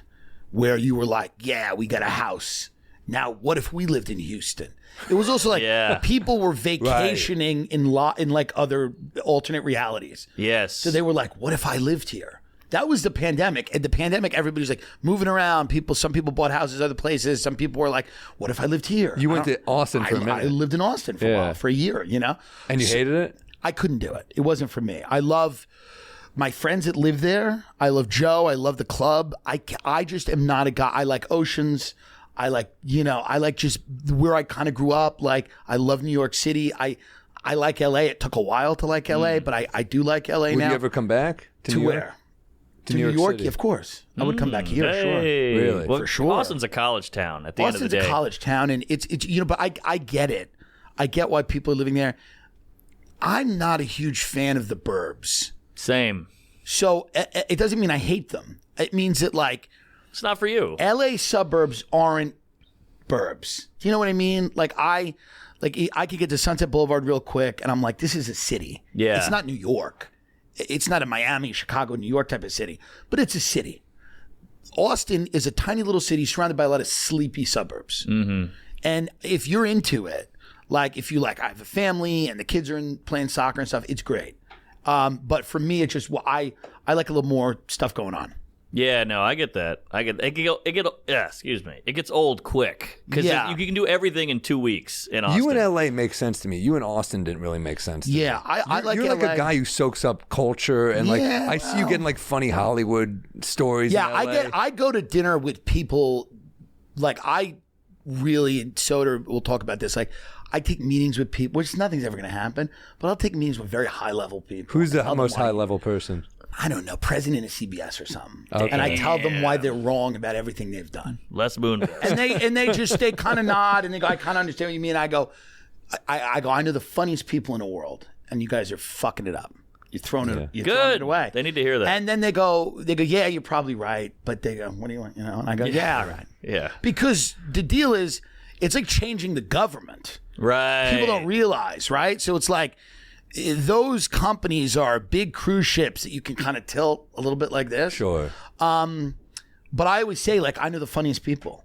Like, you know, and they should they should get shots. I should get a shot. All my friends should get shots. But they can't take a risk. It's too much money. Yeah, they're scared. I think they're going to start to now because I think they've lost enough money where they're going to start to. But that's what's fun to me about LA is it's like there's something to sink your teeth into, and it's all going wrong, which I find really interesting and really good for comedy. Yeah. The city's going wrong. It's devolving. The industry's changing. No one needs to be there anymore. People are mentally ill. They're on talking their phone in the middle of the street. They're like, what's up, guy? You know, it's sick. It's a sick place of sick people who are dying, and they're desperate, and they're all crawling around like lizards, and they know it's over. We all know it's over, and we know we're going to meet a bad end. Right. But that, I feel like, is a very healthy way to get and through it's the day. entertaining. I love it. I love to sit in an LA coffee shop and just hear the desperation of the keys on the back. Like, this is the one that's going to change. It's a buddy cop movie. Yeah. No one's done one of these. I've lived Ozark meets The Wire. Right. It's Ozark. They're all trans. You know? But so to me, it's like fun. Whereas it's like in Austin, there's something about everybody loves it. New York. They're what I sane loved in about Austin. New York is like in New York, if you say to a New Yorker, this city is shit, a New Yorker will turn around and go, you have no idea how shitty it is. Exactly. And I'm losing my mind, dude. Right. So everyone will always complain about New York, which I think is a very healthy way to live. Yeah. I think it's very healthy. In Austin, people just look at you and they're like, this is the place. And that, to me, it feels cult-like. And there's hope there. Everybody keeps moving there for this hope. Like, my world's going to change around. There's no hope here, and I'm holding on to that. I love the no hope. Yesterday, Mark and I are on the realistic. train, and I've got this dog in the little pouch, and how about that fucking guy on the train yesterday? He across the. You ever someone try to talk to you across the train? So it's like a bunch of people have to listen to the conversation. Yeah. He goes, hey, a pug. And I was like, oh yeah. He's got a dolly with stuff on it. Love pugs. And we're like, oh yeah. I think we figured that's it. He just keeps going. He's like, I had a pug. Dead. And we're like, why are you putting this in my head? Why are you doing this Well, to the me? mental illness is so great here. Oh, yeah. Great. And there are moments where I saw this band outside a New York Comedy Club, and I don't know if I'm going to do this, but this is just a New York moment. I might not do it. But I think just thinking about it's good. There's like a guy at a bass, and I go, are you guys a band? And they go, yeah. I'm like, would you play? I got a gig on Friday. Would you play while people got seated? Mm-hmm. And I was like, it's at Carnegie Hall. And they were like, really? And this band, I might just choose them. I got to watch their stuff later. But maybe I'll just choose them to like play while people are seating. I think it's a very nice way to open a big show. I think it's a great way to open a big show, and it's just a weird New York moment of seeing these guys. They were in a rehearsal space, so they are rehearsing. Oh, you'd blow their minds. So how amazing would that be? Like, they're like some dude, they didn't know who I was. They were like, oh, you're a comedian. And then some one crazy fan, like, followed me at a New York Comedy Club. He's like, hey, man, I'm television. So I'm like, see, I'm a comedian. See this sick person that has identified with things I've done? Yes. But so it might be like one of those moments where it's like, that's the cool shit about the city that I love. It's just that those random moments that you don't get other places. But that's the problem with LA is that guy, that band is waiting for you. Like, where's my producer? Where's my booker? You'll get an email from that band's manager. Exactly. Going, so what kind of money are we talking? Exactly. What kind of money are we talking? Here they're like, that's amazing. Carnegie Hall, but I had a musical opener at the MSG Theater, and people loved it. I think it's a good it was thing. Really good. Yeah, I think it's a good thing. We're going to figure it out. Plus, the beginning of a big show is always weird anyway because people are seating, and you can't really be doing comedy. So music is perfect. I think music's good. Yeah, and it's different. People pay. It's like they can kind of still chat a little bit while still enjoying it. It's kind of good. I was thinking maybe an opera singer. An opera singer might be fun to stand an opera singer there and like That's a pianist cool. just doing piano and then have like a soprano like singing opera. That's funny also. That's funny. So they may win. They may beat the band because it's actually funnier. Yeah, funny does so win. serious. Yeah, but imagine that I did put the band on. And that it was a great night for them. That's a real New York moment. It's not going to happen. But Mark and I used to open for Schumer in these big arenas, and she would have her brother's jazz trio open it. And it was like a really classy way to open the show. It feels people like loved it. I had a Christmas party in LA. We had a jazz trio during the Christmas party. Took it up another notch. Really? Just a jazz trio in the corner doing Christmas jazz. Yeah. And That's fucking awesome. It was killer. We had that at my wedding. Sorry. I was at a bar once in Sacramento, just like a live kind of. It felt like I was in LA Confidential. It's fucking awesome. Oh, it feels classier It's wherever you nice. are. I like jazz because the people that do it, they go, we're not getting famous, we're not going to get rich, but we love this music so much. We look at it, it's historic, it has importance. We love it, and it's we do it, and we do it at a high level because we love it. Yeah. So I think that's a really cool type of music. It's the opposite of comedy. And it's the absolute opposite. Yeah, and it's like you could listen to it while you work, while you just take a walk, and you could still think. It's fucking it's perfect. It's perfect like background noise. Yeah, you never see a jazz musician like, hey, no one's listening. You know? No, they're never like, shut up, get off your phone. Yeah. Although you do these clarinet here. things where like musicians, like I used to not think musicians like could feel a bomb, but I've seen musicians in venues where they just don't acknowledge them at all, and I'm like, that fucking sucks. Interesting. Yeah. Because you see it affect the performance. They're not giving themselves to Well, it. sociopathy is great, though, because I've had actors open for me who've asked. They go, can I open for you? And they just go up and they bomb. And they go, I think that was good. And Actors try. yeah, just for the first time, no jokes. And they get like 1/2 of a laugh in a 5-minute set, which is rough because then there's 4 minutes and 45 seconds of tough. Yeah. But then they'll just look at you and go, I think that was kind of good.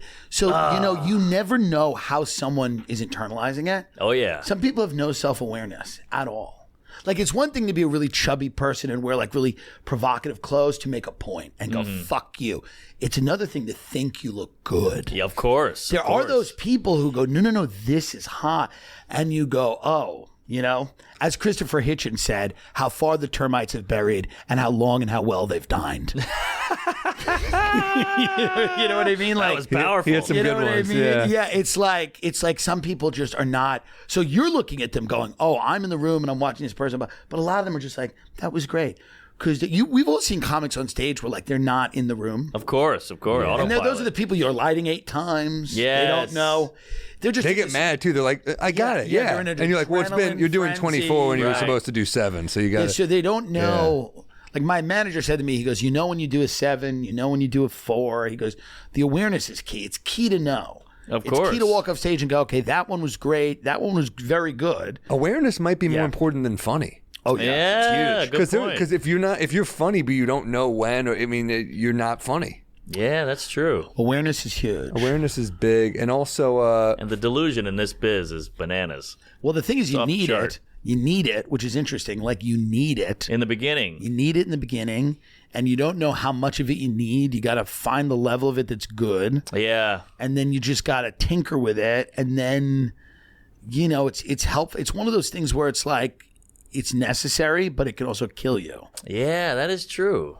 Maybe it's like rage in a boxer. Yeah. You need it in the beginning, but you also don't want to kill somebody in the ring. Right.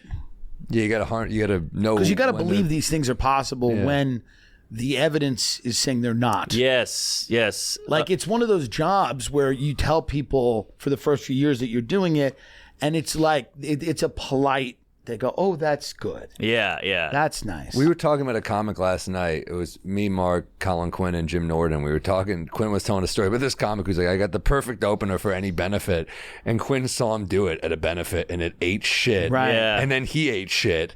Right. And he didn't realize it. He thought it went great. And that's that's a horrible, like Quinn was like, he's had us a great life. He doesn't know. We had a guy, but that's horrible. Governors once were like young comics. We just came out from the city to do governors. We had a guy sit down. He goes, let me tell you about the business. This guy's like, you know, and we're like, okay. And then he does a whole like 20 minutes about like, here's what it is. Yeah. You know, and he does this whole thing. He goes, you got to start at the prom shows. And we're like, okay. It couldn't be more wrong, right? Couldn't be more wrong. But he's giving us this whole thing about, he's like, you got to make sure your manager's not, you know, it's this weird like, and then he got up and just ate it. Yep. For 10 minutes, just bombed for 10 minutes, and then came off stage and looked at us. He goes, they were good. Of course.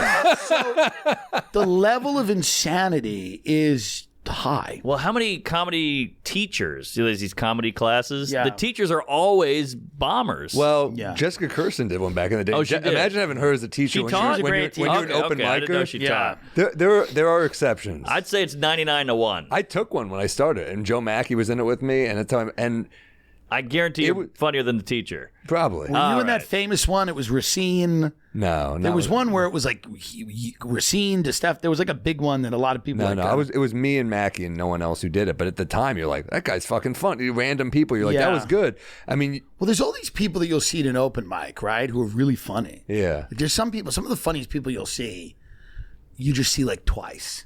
I know. And then they just disappear, right? Like there are some really funny people. You go, that guy was really funny, or that girl was great, and then they just disappear. Yeah. So it is such an interesting thing about like sticking with it. Sure. Is hard. It's tough because life gets in the way. Well, there's a lot. There seems to be this chasm between talent and then driven and ambitious and like knowing how to promote yourself. And you need that now. I feel like that one's more important now. I know, but they're rarely both. You rarely see the hilarious guy like this girl you'll see at an open mic. She doesn't have that business sense. No, she's like somebody who's like, I got this thing inside of me, I got to get out. Yeah. And it's really funny and interesting and different. And then you don't see her again because she hung herself. Exactly. But had she not, she might have been, you know. Well, it might have been on a remake of Will and picture Grace. It's hard to picture Maria Bamford getting off stage and just like handing out business cards. Exactly. She's brilliant. You watch her and you go, God, she's brilliant. Like I watch her, man. One of my best moments ever is when she saw me at JFL and she saw the set and she goes, that was really funny. And I was like, this woman is on another level. She's amazing. I just watched her, man. I was so like, original. It was the coolest thing ever. And she's very nice. Remember, we hung with her in Vancouver. She was Sweet like lady. the Oh, coolest. she's awesome, dude. But yeah, there is. I mean, that was what they used to tell you. Like, you hand out the business Oh cards. yeah. Like And- Kevin Hart is both, but that's rare. Dane Cook. Dude, I knew a guy who had these cards super hilarious. That was his thing. He was That's super great. hilarious at Gmail or whatever, and he would go, "Here you go." Here Those you go. guys, if you say super hilarious, it's like Yeah. saying I'm hot and I know it. And you're like, you're Right. 900 pounds. It's never a hot girl with I'm hot and I know it. It's always overcompensation every time. And then you get these guys. You read their card. It says director, producer, writer, actor, comedian, musician. I'm like, And none what of is them. this? You're none of Vaudeville? them. You're not. I don't want to hand me a card. He goes, feel it. You can't possibly rip it. I'm like, if that's a thing you paid extra for, Yeah. maybe don't invest in the business cards. work on the act. There's nothing really, card there's nothing worse than a guy who's been doing it like 7 months, who's a full business person. I know. You know what I mean? Because we all hated that guy. Yeah, oh yeah. We were all like, just get pizza, you sign up at the pit. Michelle Wolf will put you up. There you go. Try to kill for 2 minutes That's and it. and shut up. That's the job. Don't tell everyone your strategy. So here's the question. We're talking about delusion and all this and who's funny, who's not. Who's happier? The delusional weirdo or like the Delusional. the blue The collar delusional guy? guy's Without always question. happy. You think? I don't Oh, know. 100%. Ignorance is bliss. They're much Yes. happier. But I think when it kicks in when they're 40, they just eat a gun or eat a bullet.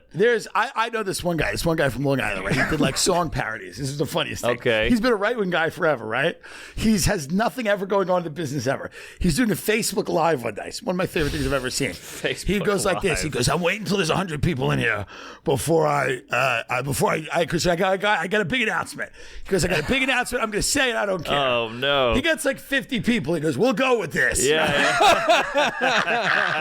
So if 50 people get in, he goes, I'm in Hollywood. Now he's standing in front of his house in like Sayville, Long Island. Yeah. There's snow covering it. He's got like an old car in the driveway. He goes, I'm in a business where it will hurt me to say what I'm going to say, and I don't care. He goes, baby. I'm supporting Donald Trump. He goes, I don't care if I never work again. This is a guy who does song parodies in Long Island bars. Right.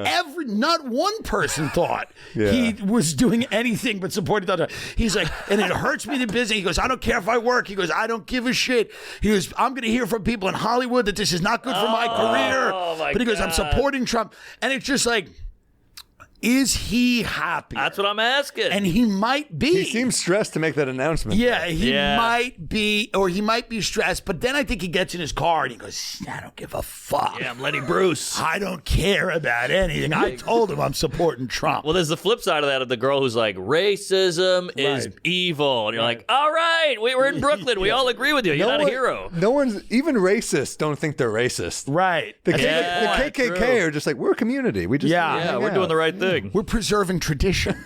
Yes, exactly. Or say with the God hates fags or whatever. Right. Those people think they're saving the world. Right. No, I've seen I used to do a bit about the fuck racism show. But you're like, no one is against you. No, you're not strong. Here's You're not what's brave. interesting about that. Like that type of comedy, when you think you'll see it, you almost rarely see it. A lot of the people who do it on Twitter all day, when they get on stage, they just do very hacky, like Yeah. bullshit jokes. Like it's not like what you'd think it would be. Yeah. Like you'd think they would get up there and do something, like try to, but then a lot of it's just very like old school, kind of hacky. 80s. Yeah, you go just, this is that. I look like if this guy fucked that guy. Right. Yeah. And then, but all day on Twitter, it's politics. It's like at Mayor Adams, do something. Yeah. right. And you see their act, you're like, oh, whoopee Right. cushions. That Could was you weird. imagine? Because there was about a year when those racism is bad that were everywhere. There was a year when that was hot. It fizzled. Oh my God, how many of those, you'd be in like Burlington, Vermont, they're like, we support black lives in this store. And I'm like, I feel like all stores support black people. Yeah, that's a law that was made in I don't- I- 61. Well, Maybe not all I did of a couple of clam bars in Long Island, a little suspect on that. There might be a bar or two in Well, there's Boston, a now that I think Chinese about it. there's a Close by. Chinese restaurant that I go to in when the black people walk in, the woman goes, "You pay now to go?" I'm like, this seems a bit hostile. They don't have the bumper sticker there. Seems I a hear bit you. hostile. He's like, I'm doing takeout. I pay it out online. She's like, pay again. But my point is The that best scene in Don't Be a Menace. that group that did all that racism is bad, whatever, imagine them at a USO show. Right. Could you imagine these fucking people in Iraq? They're getting shot at, and this is the comedy they see. I think my God, I would that pay to gay see people should be allowed to get married. You're in Soho in a bar show. Right. Not a lot of resistance tonight. Right. Yeah, it is funny. It is funny. But they'll also go, it'll be funny. If it swings the other way, they'll swing with it. Sure. So that's what's fun. Like, what's fun about them is like, they will just swing with it. I know. They'll swing with it. Yeah. They'll start doing, hey, are we woke? Or maybe we're a little too woke. Like, they'll go from I'm woke to we're a little too woke. Like, it's all a pendulum. But they never go back and go, sorry, I yelled at you the other year about being not I being did this. find those song parody guys so fucking funny when I started. No, they were funny. He's a funny guy. I remember there was a guy, I forgot his name, but he had a song where he'd go, I hit a girl and I liked it. And I was like, you should have seen that pop. Dude, one of the biggest comics in Australia, this guy who they told me about in Australia, who sounds like a legend. This guy did a song parody of Meredith Brooks' song "Bitch," and he called it. So I bring Vita out on stage on the road. That song for real. Bloke. Oh, really? Yeah. Bloke. You know the song? No. Well, it's a song parody of "Bitch" by Meredith Brooks. It was so big. It was like they were doing it in stadiums in Australia. I'm a bitch. I'm a bloke. lover. I'm an auger, and I really like your knockers. And he does this whole thing. This guy's like such a legend. He killed someone on his wedding day. No. That's what a legend he is. He's a comic. He's in a bar. He gets into a fight. He ends up killing a guy and has to do 6 years. He kills a guy on his wedding day. He comes out of prison and he's doing comedy. He's a legendary comic. He's like really funny. And he does this song called Bloke, Chris Franklin, and it's like actually Killed him by punching him? Yeah.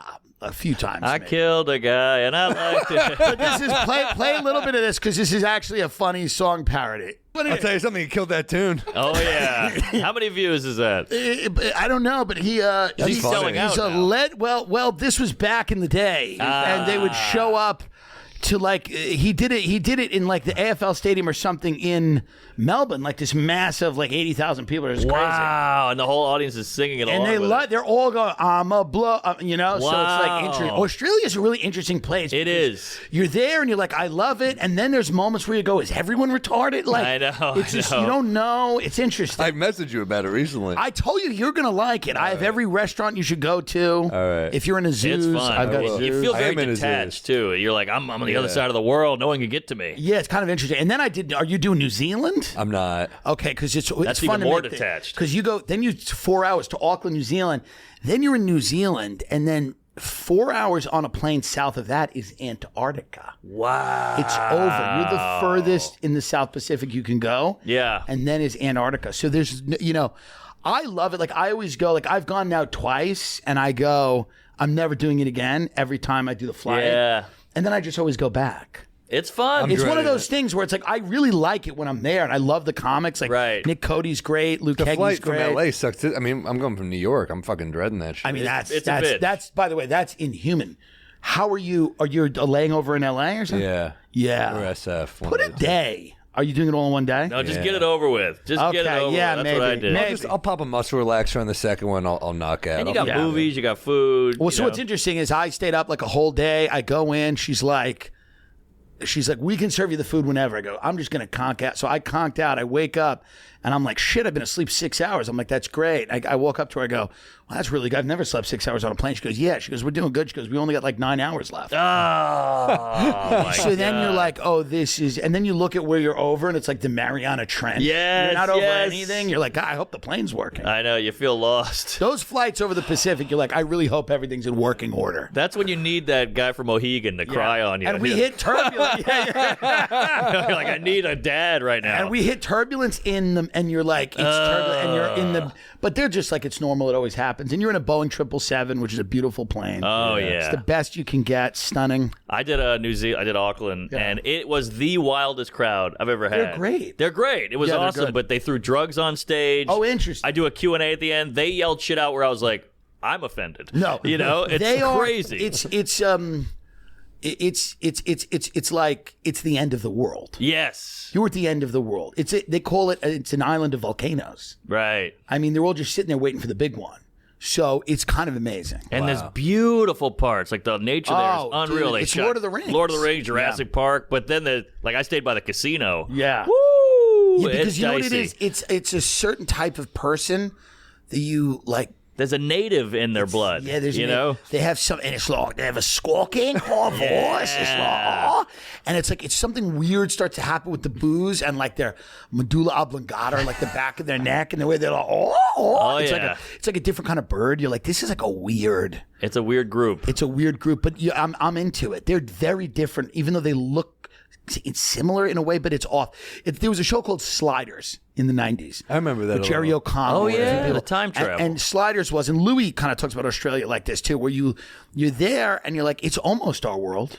Right. And then Louis says, like a weird parrot will fly by. So Sliders was just, they kept trying to get back to their world, and every time they'd slide into another dimension. Some of them would obviously not be theirs, like it would be like dinosaurs. But then some of them you'd be like, oh, this is our world. And then it's like somebody's like head would like do a full 360. You go, oh, we're not. Oh, yeah. Wow, Sliders. Yeah. Boy, you're always talking about food. So, this is my recommendation, by the way. I'm supposed to have a recommendation. It's what do you Sliders. watch? What do you watch for real? I don't even know. You feel like a documentary guy. Well, sometimes, but I love really crap stuff. Selling Sunset? I'll watch Selling Sunset the whole season. So hot. I jerk off to that. I'll watch it to the two midgets, right? The thing,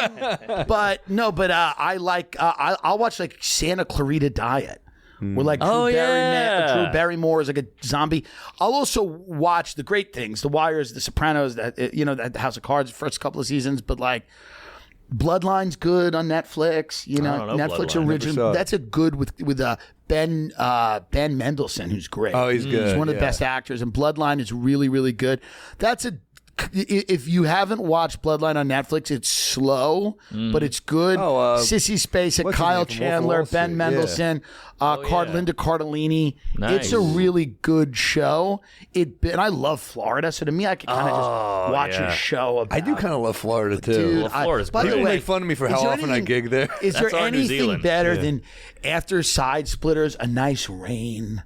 Like a nice, right? You got Hemingway on this there. Yeah, I kind of love Tampa crowds, though. I love Tampa. Dude. I love the food in Tampa. Yeah. It's just like coconut shrimp and The best. It's nuts. It's fun. Yeah, some of the best sets of my life are probably at Dude. Side Splitters. Same. It's amazing. Because they're kind of down the middle, and you can't offend them. There's nothing you can say that'll so you'll go harder. Yeah. And then it's like the best set you'll have. I had a thing I was used to riff about, like Great club. how many like pay by the hour motels that are around there. Oh, yeah. And I was like, my friend's really like, she's from Tampa, she's trying to defend it. She goes, yeah, well, a lot of people like are going to Busch Gardens. That's where they stay. I go, that's not what kind of family is staying in a pay by the hour motel? Yeah. To go to Busch Gardens. I mean, it's like, so Tampa has like a seedy, dark underbelly. Yes. Which I've always liked. I've been there. Did my bachelor party there for that reason. I've always liked it and Avenue. respected Oof. that. Yeah. That area. Ybor City. Oh, my Chickens God. running around in the street. Yes. I love that stuff. Yeah. Great time. I think it's good. It feels like where you would be a boat, like PI. Miami to me, I love Miami, but Miami's very much like, it's like global and sexy. And the worst this. crowds ever. And the crowds are not good. Yeah. But Tampa, you're like, this is designed for comedy. Yes. Designed for comedy. There's real people there. There's real people there. Yeah, Miami's Fort Lauderdale, cool, great but it's fake. crowds. It's something about Yes. Florida. Yeah, Orlando's great crowds. They all. Florida's good, man. Miami Improv can be fun too. They can get a little wild, Yeah, but just the Yeah. crowds that could are be just fucking fun. They're They're coked always up. 30 minutes late and on coke. Yeah. They are late. And they don't pay attention. They're not like working people. They're like influencers and shit. Yes, Yeah. exactly. It's Latino LA, basically. yeah. It's interesting. So LA. Yeah. Good point. It's Yeah. Cuban LA. There we go. There Yeah. we go. Jacksonville too, like St. Augustine, all that. They're all pretty good. They're Yeah. great. They're great. Yeah, they're fun people. It's hurricanes, it's Jews, it's old people, it's Cubans. No, we it's need Hulk Hogan. Florida's like the weird soul of our country in a weird way. We need it, even though it is crazy. You ever go to Key West? No. I've never been there. Oh, Have it's you Florida done Tom on Dustin's steroids. Room? I have. I got it. I want. It's worth doing. Just Yeah, I because you wanna get on do a it. jet ski, you wake Oh, up, it's you beautiful. live like a PI. Everyone there is drunk. Everyone's ran over a kid in '89. They fleed to Key West. You know, it's No one in Key West is not running away. From No. it. Everyone is. it's all right. They all think they're Jimmy Buffett. Yeah. they're all sun baked and brown and But wrinkled. by the way, no one who pickled. lives like that regrets it. No. You'll never meet a guy in Florida who's living that life who's like, man, I wish I was in Chicago. No one on a boat in Florida wants to be anywhere else. You got that right. Good movie rec, by the way. I bet you've seen it. Key Largo. Oh, no, Bogart and Edward G. Robinson and Lauren Bacall. Great fucking flick. Really? From the But Florida does bring out the worst parts of you. Oh yeah. So if you ever live there, you gotta or even spend a lot of time there, you just gotta be ready to confront that. Yeah. You know, because it will bring out the part of you, the primal darkness. Yes. It does. It blow does. off a guy's ass. You know, you'll be doing something. Yeah. I've had some dark nights there for sure. Oh yeah, Florida, baby. The late night drinking. Yeah, I definitely. I was at the Don Cesar, which is a great hotel in St. Pete Beach, and they were all getting ready for the hurricane. There's this guy outside drunk, and he just looked at me as a guy. He's like, "Let it come." You know, and so that's kind of what it is. He goes, "Let it come." It's like Lieutenant Dan on the boat. Like, come on, that's all you got. It's like that's what you just gotta, you know, it's fatalism down there. You're like, this is it. Oh yeah. If I end up in the mangroves, that's what happens. Yeah, that's what it's a weird combination of paradise, but the world might end. Yes. But it's people that go there to die. So you have that energy too. It's people that are like, I've given up, or I know I'm in the final stage and I just want to be me. Right. I want to be me. Like I have a friend who moved down there and she is you know, insane now, fully insane. She's not old, but she's like middle-aged, and she's went down there. And the thing about Florida is you start acting years older than you are when you start living there. It's weird. So if you go down there and you're like 40s, you start acting like you're a retiree. And she's just, you know, she's a lot of fun, but me and Big J are really good friends with this person, and we love her because she's one of the funniest people in the world. I think I know who you're talking about? Crazy Michelle. Yeah. So Crazy Michelle said the funniest thing we've ever heard. She sat me and Big J down years ago in Chiconi's in West Hollywood. She looked at both of us and said, without any hint of irony, she goes, I feel horrible for Harvey Weinstein. Wow. It was the best. She goes, I've lived here 20 years. These whores, they lie. And me and Jay laughed so hard. I put up a picture of Jeffrey Epstein on my story once. She just had no idea who he was, and she just responded, gorgeous. So that's how out of it she is. And she's down there in Florida, and we still love her. I guess removed from all the allegations. He was a handsome man. Yeah, she was gorgeous. But she's just down there in Florida, you know, living that Florida life. Gorgeous. She goes, gorgeous. Yeah, she goes, gorgeous. But But she's He down was there. the king of Florida. Yeah, she's That's down there true. in Florida now, just kind of like, she hangs out with like a nun. Oh, yeah. She has one of her best friends is like a nun, and I'll call her, and she's like, yeah, I'm at the nun's house. It just gets wild. Yeah, it's weird. She rides around on a golf cart all day. You know? Yeah. She's married to a comedian we know. I know him. really? Yeah. I know, it's you know him. Yeah, I sat next to him on a flight once. Nicest guy. Very sweet. Yeah. Very sweet. I'm curious now. We'll talk after. All right. We got to get down to Florida. I'm going to Tampa in January. I'm going It's a Florida party. in December. I got Fort Myers and Tampa. And then you got St. Pete right there, and it's beautiful. Oh, it's great. Fort St. Myers is Pete's rough. great. Scientology's over there. Clearwater, everything's nice. Fort The Myers, crime I law. did a club called Belushi's once, and it was one of those like hell gigs where I bombed every show. Yeah. And it's so Florida that the bartender at the end of the weekend just goes, "Kid, you deserve better." And I was like, "Oh my god!" And it was one of those gigs where they just wouldn't pay me. It was Right. I was like, you know, I have like a 6 a.m. flight, and they're just waiting around for like they're like, "We'll get you," and I'm like, "It's 2 a.m. Please." Every bartender in Florida has seen the darkest things imaginable. Yeah. Right. Like they could be 22. They've seen everything. Yep. They have the face of like a weathered divorcee. Yeah. You know, they're like, yeah, we've seen things in this bar that you can't even imagine. You know? Myrtle Beach has a little stank on it, too. Yeah. So does Virginia Beach. I don't know if you've ever been there. But both are pretty terrible. I've never Myrtle done Beach is Virginia Beach. disgusting. I'm always it's tough. scared of that. I just feel like people have like penis hats. There's a There lot was of a that. club bachelorette in, parties. There was a club in Myrtle Beach called what was the name of that club? Was it just Carolina Comedy Club? Yes, that was it. Oh my god! I remember never it was did the it. worst weekend ever. I Really? can't. It was like every table was drinking Long Island iced tea. I've never seen it in my life. Just trays of Long You know, Island some of iced it's teas. like some of those beach communities are fun. Like Dead Crow is great. That's a great different. town. That's like a Wilmington. That's a whole different game. That's a nicer vibe. And remember the guy? There used to be like a conspiracy Wilmington. museum there. Yeah. Yes. Yeah, it was cool. But that's what they filmed like Iron Man there. Wilmington's Really? a nice. That's a that's cute nice town. really cool. Yeah. I had sex with the owner of that club. good guy. Timmy? Yeah. It's a lovely gentleman. A sad beach town like AC is tough. sad. That's AC. tough. I like AC, but it's Vegas with AIDS. Yeah, you can't really walk out there anymore. You can't.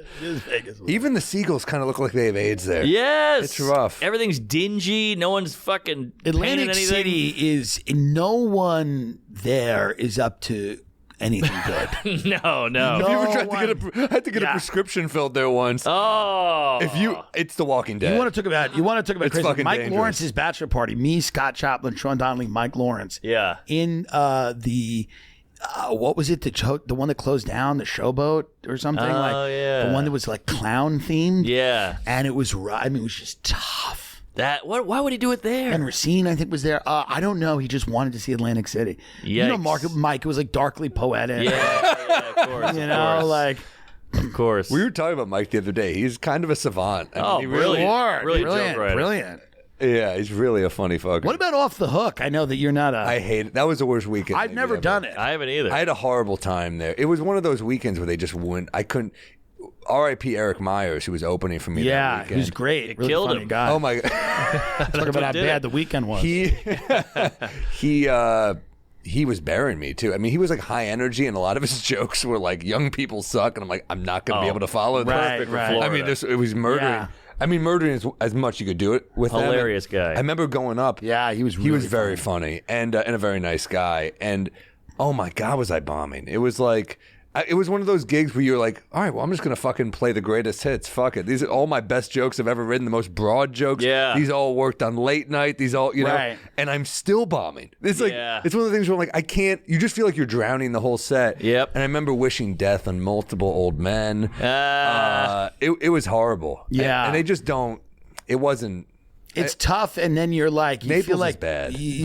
Naples is not ideal for comedy. No, they're fucking. You know what was great though was the Palm Beach Improv. Yeah, they closed. They closed. They closed? Which is That was a sad. great close. Yeah, Closed? but I know it's I had sad. some great nights. That was there. a great It's one club. of the greatest gigs for me because I think Palm Beach is great. Yeah, I and love you it. just go to the beach and everybody's insanely rich, but in a fun, crazy way. Yeah, like they're all all coked up. Trumpies and they're all driving pink Rolls Royces. You Yes, know, yes. and they're like nuts and it's fun. I love that gig. Yeah, Vita loved gig. that It's gig. We go to great Pure gig. Vita every meal. Oh, yeah, it's a amazing. great fucking, gig. Just great. I had a show there once. The guy in the front row, he had a table of like 12 Twinks. Yeah. And he had what was that? Versace. All Versace. Yeah. And he's like, another bottle of champagne. And they were pouring it in his mouth. And he's like, dance, bitch. I'm like, I'm trying to do my bit about cereal. But he was just, he ran the whole show. He was the mayor. No, it's crazy. You've got people there. We had a table of just old, drunk, like bawdy women. Oh, geez. Like those type of The ladies worst. who are like, you better be funny. Like, where did they come from? Like, hell opened up and they just emerged. It's like a Far Side But cartoon. it's fun because all you need to do is shit on them once and they're like, great. Yeah. That's what they came it out of the for. way, yeah. They came to get called a cunt or something. Right. Quick. That's what they came. We got the Real Housewives of St. Pete. They're That's like, right. "Ah, you got that That's right. right. Exactly. You know, Yeah, those are fun though. Those they're are fun. They're the gigs. best gigs. I love Other those. than Naples, I would say I kind of do love every gig in Florida. It's Sure. Florida's amazing. It's a good escape too. You get why people move there from New York, all the snowbirds. I don't know if that Belushi's Club is still around. Look it up. It's still around. That was- Florida's that what was a rough Arizona one. could be, Aha. but it isn't. There's no water. There's no ocean. You need an ocean. You need the ocean. because the Arizona, Stand Up Live, I love. It's one of my favorite clubs. I in the love world. Great it. club. Yeah. But just Arizona, when you're driving around and everything like that, you're like they become lizard-like. The people, Oh, they're yeah. like kind of sun-baked brain, like They're open carry. yeah. So with Florida, you just it's a little nice. Still there? Yeah. Holy course. shit. It was rough. Nothing I wonder, dies out there. I wonder how much he knows about the club. Who? Belushi. Oh, His business manager calls him every now and then and goes, "Well, yeah. Why are they naming it after a guy? That's so weird. I probably sells tickets. That's like, hey, do you ever do Ackroyd's?